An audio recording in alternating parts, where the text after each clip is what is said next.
The narrow waters of the English Channel churn under dark skies as 34 English ships face down 130 Spanish galleons, the largest invasion fleet Europe has ever seen. On one side stands King Philip II of Spain, ruler of an empire so vast the sun never sets on it, armed with towering galleons, elite soldiers, and the confidence of divine mission. On the other side is Queen Elizabeth I of England, commanding a smaller, faster fleet, fewer men, lighter guns, and no room for error. By raw mathematics alone, this should have been a massacre. Spain brings overwhelming numbers, veteran troops, and the wealth of an empire. England brings speed, daring captains, and a desperate will to survive. The cause is simple and fatal. Spain wants England crushed, its queen removed, and the seas returned to Catholic control. England knows this battle will decide whether it remains a nation at all. What follows is not just a naval clash, but a test of weather, fire, leadership, and impossible odds. And as the Armada sails closer, the question is no longer if battle will come, but whether England can survive the first day. Late summer, the Channel winds begin to shift. From the harbours of Spain, 130 massive galleons move as a single floating city. High wooden walls, towering stone castles, heavy cannons, and nearly 30,000 men packed below decks. Veteran infantry, priests, gunners, nobles, and empire at sea. This is not a raid. This is an invasion. At the center of it all is King Philip II of Spain, absent in body, but present in command, deeply religious, methodical, and convinced this mission carries divine approval. England, in his view, is a heretical problem that must be erased. The Armada is meant to escort Spanish troops from the continent, cross the Channel, and end Elizabeth's rule forever. Across the water, England watches and waits. Queen Elizabeth I does not command the fleet from a gilded deck. She commands it through urgency, speed, and fear sharpened into resolve. England can muster barely 34 warships, carrying fewer men, lighter guns, and thinner hulls. But what they lack in size, they make up for in maneuverability and ruthless captains who know these waters like muscle memory. This is the critical imbalance. Spain's ships are designed to carry armies. England's ships are designed to kill ships. As the Armada enters the Channel in tight crescent formation, English lookouts count sail after sail disappearing over the horizon. The numbers are undeniable. The mathematics are terrifying. And yet, something else is forming with the wind. A variable Spain cannot command, a battlefield that refuses to behave. Because this will not be decided by boarding actions or brute force. It will be decided by distance, timing, weather, and a form of naval warfare the world has never fully seen before. The storm is coming. To understand why England should have lost, you first have to understand what the Spanish Armada actually was. This was not a fleet in the modern sense. It was a floating empire. The Armada carried over 30,000 men, seasoned tercios, Europe's most feared infantry, hardened by decades of continental war. These soldiers were trained for brutal close-quarters combat. Pikes, swords, armor, discipline forged in blood. Their doctrine was simple and terrifying. Close in, board, overwhelm, annihilate. The ships reflected that thinking. Spanish galleons were huge, tall-sided, and intimidating. Their towering decks turned every boarding action into a vertical slaughter. Once an enemy ship was grappled, Spanish soldiers didn't fight ship to ship.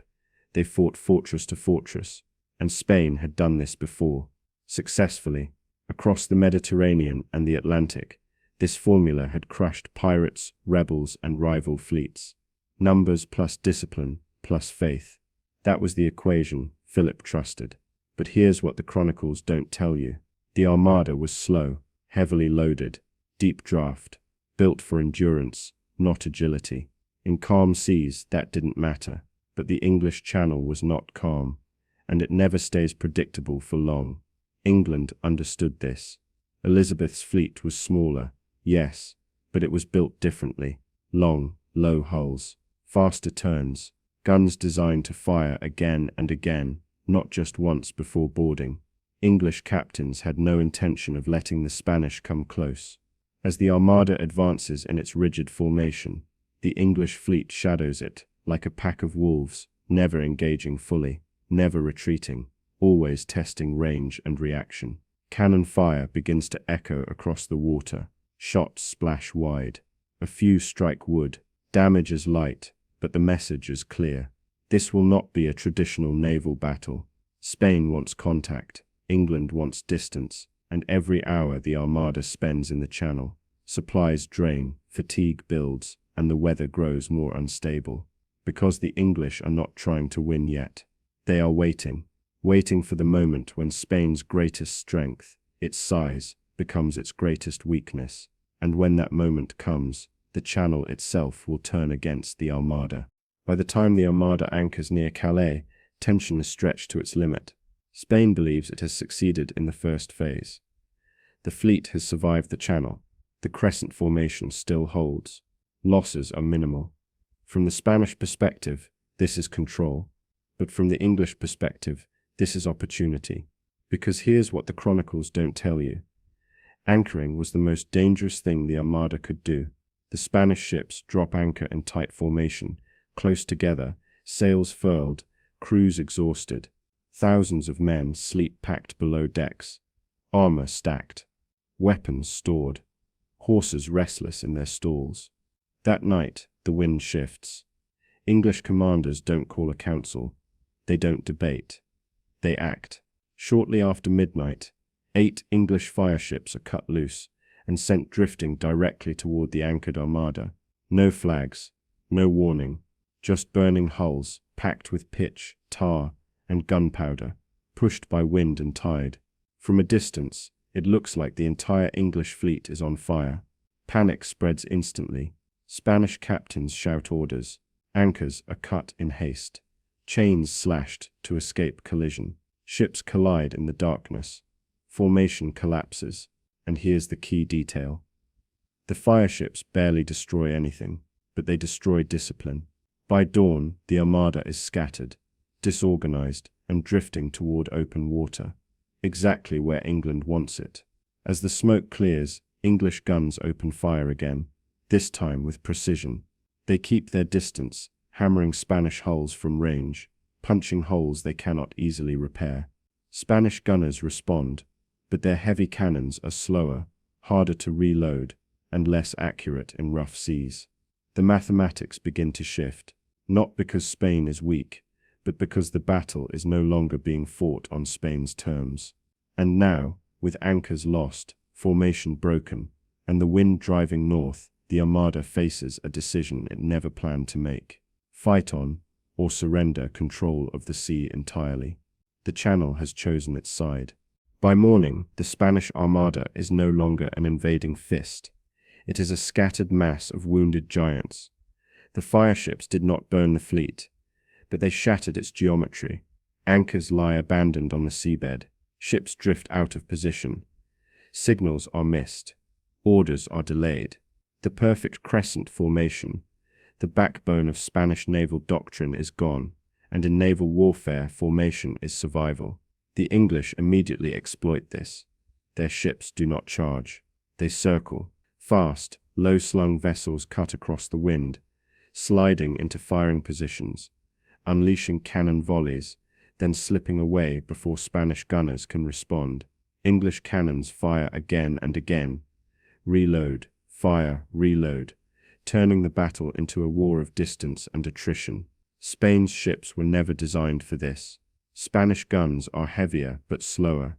Their doctrine assumes boarding, grappling hooks, infantry swarming decks, decisive hand-to-hand combat. But the English refuse to come close. They stay just beyond reach, where Spanish soldiers can do nothing but listen as iron balls punch into wooden hulls. Every hit matters. A damaged rudder means a ship can no longer maneuver. A shattered mast means a ship cannot hold formation. A hull breach below the waterline means slow, inevitable death, and then the weather shifts again. The wind strengthens, waves grow uneven. The Channel becomes chaotic, short, violent swells that punish tall, top-heavy ships. Spanish galleons roll dangerously, gun ports dipping too close to the water to open safely. English ships, built lower and lighter, ride the waves instead of fighting them. Here's what the chronicles don't tell you. Many Spanish crews are already exhausted. They've been at sea for weeks. Food is spoiling. Fresh water is rationed. Disease moves silently below decks. Men sleep in armor, packed so tightly they can barely turn. When combat begins, they are fighting not just the English, but hunger, sickness, and fatigue. Still, Spain does not collapse. Spanish captains fight to restore order. Signals are raised. Drums beat. Crews work frantically to repair damage under fire. This is not incompetence. This is discipline under impossible conditions. But the mathematics of the battle are turning cruel. Every hour spent drifting north increases danger. Every mile away from friendly ports reduces options. Every cannonball expended is irreplaceable. England knows this. The English commanders are not trying to annihilate the Armada in one blow. They are applying pressure, constant, relentless, psychologically exhausting pressure. The goal is not destruction. It is erosion. As the day wears on, more Spanish ships fall behind. Some limp away, badly damaged. Others drift helplessly, unable to rejoin the main body. The fleet stretches thinner, weaker, longer, like a chain pulled to breaking point. And then comes the realization. The Armada will not reach its rendezvous point. The invasion timetable is broken. The window is closing. By late afternoon, Spanish commanders face a brutal truth. They are no longer controlling the battle. The English fleet controls range. The wind controls movement. The channel controls fate. The Armada turns north, not in victory, not in orderly retreat, but in forced withdrawal. Ahead lies open sea, unfamiliar coasts, and storms no navigator can predict. Behind them, English guns continue to speak. This battle is no longer about conquest. It is about survival, and for the first time, the greatest naval force in Europe is running, not from fear, but from inevitability. Because now the impossible odds have flipped. The smaller fleet is dictating terms. The larger fleet is reacting, and the sea itself has joined the fight. The miracle is no longer potential. It is unfolding, wave by wave, ship by ship, as the Armada is pushed toward a fate no king, no admiral, and no empire can stop. The retreat north is where the battle truly turns fatal. What the Spanish Armada faces now is not an enemy fleet, but geometry and geography working together with merciless precision. As the fleet is driven past Scotland, the English finally break off pursuit, not because they are satisfied, but because they no longer need to fight. The sea will do the rest. Spanish ships are damaged, scattered, and critically low on supplies. Fresh water is nearly gone. Food has rotted. Horses are dying below decks, their bodies thrown overboard to lighten ships already riding too low in the water. Navigation becomes guesswork. Most Spanish pilots have never sailed these waters. Charts are incomplete. Coastal knowledge is poor. Storm fronts roll in fast and without warning. The Atlantic does not announce itself. It arrives violently. Then the weather turns. Powerful gales slam into the fleet, driving ships westward toward the rocky Irish coast. Waves rise higher than the galleons' stern castles. Masts snap, rigging tears loose. Ships lose steering entirely. Here's what the chronicles don't tell you. Many Spanish captains want to beach their ships deliberately, to save the men, but the coast offers no gentle shores, only cliffs, reefs, hidden rocks just below the surface. One by one, ships are smashed apart. Wood splinters, cannon break loose, crushing men below decks. Hundreds drown within sight of land. Survivors who reach shore are often captured or killed by local forces before help can arrive. This is not combat. This is annihilation by environment. By the time the remnants of the Armada stagger back towards Spain, fewer than half the ships remain seaworthy. Thousands of men are dead, not from English cannon fire, but from exposure, starvation, drowning, and wreckage. The mathematics are staggering. England loses relatively few ships. Spain loses dozens. What was meant to be a decisive invasion becomes one of the greatest naval disasters in history. When news reaches King Philip II, his reaction is not rage, it is silence. He famously remarks that he sent his fleet to fight men, not storms. But that statement hides the deeper truth. Spain did not lose because of weather alone. Spain lost because its doctrine was outdated, because it underestimated speed, because it misunderstood naval gunnery, because it believed size guaranteed dominance. England, by contrast, learns exactly the right lesson. Ships do not need to carry armies. They need to control distance. They need to fire fast, maneuver faster, and let mathematics do the killing. The consequences ripple outward. Spain's aura of invincibility is shattered. England emerges as a serious naval power. Future empires take note. This battle marks the beginning of a new age, where sea power is not about boarding, but about firepower, flexibility, and endurance. And it all began with 34 ships standing against 130, not by outnumbering them, not by overpowering them, but by refusing to fight the battle the enemy expected. Because sometimes the greatest victories are not won by destroying your enemy, but by letting the world itself turn against them. When the last battered ships of the Armada limp back towards Spanish ports, Europe struggles to understand what has just happened. On paper, this result makes no sense.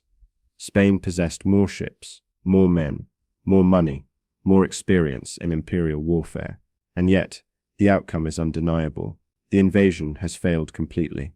Not partially, not temporarily, completely. Here's where historians often simplify the story, blaming the weather and calling it a miracle. But that explanation is comforting, not accurate. Storms finished the Armada, yes, but storms only destroy fleets that are already broken. The real defeat happened earlier. It happened in the Channel, when the mathematics of naval warfare changed forever. England proved that sea battles are not decided by how many soldiers you carry, but by how well you control space. Distance became a weapon. Speed became armor. Repetition, reload, fire, maneuver became more lethal than any boarding action. This was a revolution. For centuries, naval battles had been treated like floating land wars: close in, grapple, let infantry decide the outcome. Spain was the master of that system. England shattered it, and every major naval power noticed. In the years that followed, ship design changes. Hulls grow longer and lower. Guns are standardized for faster reloads. Formations prioritize firing arcs instead of boarding lanes. Training shifts from hand-to-hand combat to gunnery discipline. Naval academies, future ones like West Point, Sandhurst, and others, will study this campaign not as a fluke, but as a turning point. A case study in how technology, doctrine, and environment interact to punish rigid thinking. But there is another legacy, one less discussed: psychology. For Spain, the defeat plants a seed of doubt. The empire remains powerful, but the myth of inevitability is gone. Enemies begin to test Spanish dominance. Rebellions grow bolder. Rivals challenge shipping lanes once considered untouchable. For England, the victory reshapes identity. This was not just survival. It was proof. Proof that a smaller force, if properly organized, could resist an empire. Proof that innovation could overcome tradition. Proof that the sea could be mastered, not through fear, but through understanding. Queen Elizabeth understands this better than anyone. When she later addresses her troops, she does not boast of conquest. She speaks of unity, of shared risk, of standing firm when annihilation seemed certain. England did not win because it was stronger. It won because it adapted faster. And that lesson echoes forward through history. Again and again, dominant powers fall not when they are weak, but when they are rigid. When they rely on old victories to justify old methods. When they assume size will compensate for inflexibility. The Armada failed because it was perfect for a war that no longer existed. And England survived because it embraced a war that had not yet been fully understood. Think about what this means. 34 ships did not defeat 130 through luck. They did it by changing the rules while the battle was already underway. They let probability work slowly. They let pressure accumulate. They let the environment become a weapon. And when the moment came, they stepped back and allowed inevitability to finish the job. That is why this battle still matters, because the miracle was never the storm. The miracle was recognizing that the battle could be won without ever fighting it the way everyone expected. Sometimes the greatest victories are born not from strength, but from the courage to abandon tradition when tradition becomes a liability. Go and focus on word count. In the years that follow, the defeat of the Armada is retold across Europe in whispers, sermons, and courtrooms. Some call it divine intervention. Some call it weather. Some refuse to speak of it at all. But when the noise fades, the arithmetic remains. A fleet built for domination entered narrow waters. It did not understand. A smaller force refused direct confrontation and rewrote the engagement in real time. Time, distance, wind, and repetition did what raw strength could not. That is the miracle of the Channel. Not that Spain lost ships, but that the rules of naval warfare changed in full view of the world. Empires would rise and fall after this moment, but none would forget it. Sea power would no longer be measured by how many soldiers stood on deck, but by how long a fleet could remain lethal without ever closing the distance. England did not chase glory, it chased advantage, and by doing so, it survived a day it was never meant to survive.